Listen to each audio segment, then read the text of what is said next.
Assalamu alaikum туугандар. Мен Жалал Абад шаарындамын. Эртең мен бул жерде съемка кылып кеткен элем. Сатыбалдиева көчөсүндөгү Навайкананычы.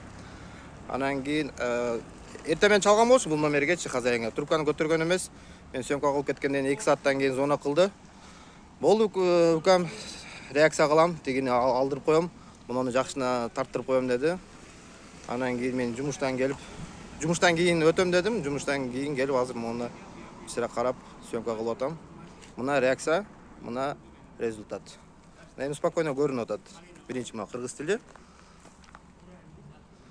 Заказ на лепешку, антигин түгүн кыркып коюптур, үстү кала бериптир. Ну ладно. Вот любого вида.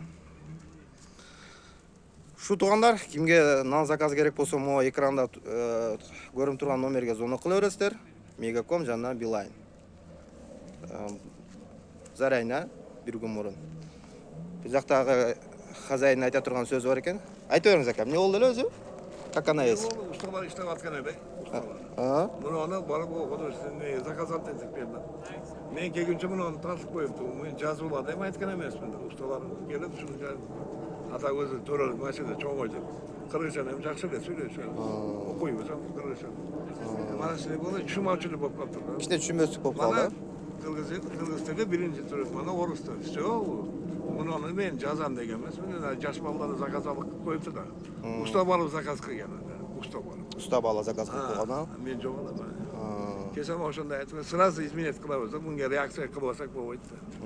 Головадан эч кимге керек эмес. А так мен жактан эч кандай жаман сөз давление болгон жок сиз жака. Жок, кандай давление болот. Всё, Биз законопослушный гражданин Кыргызстана. Да.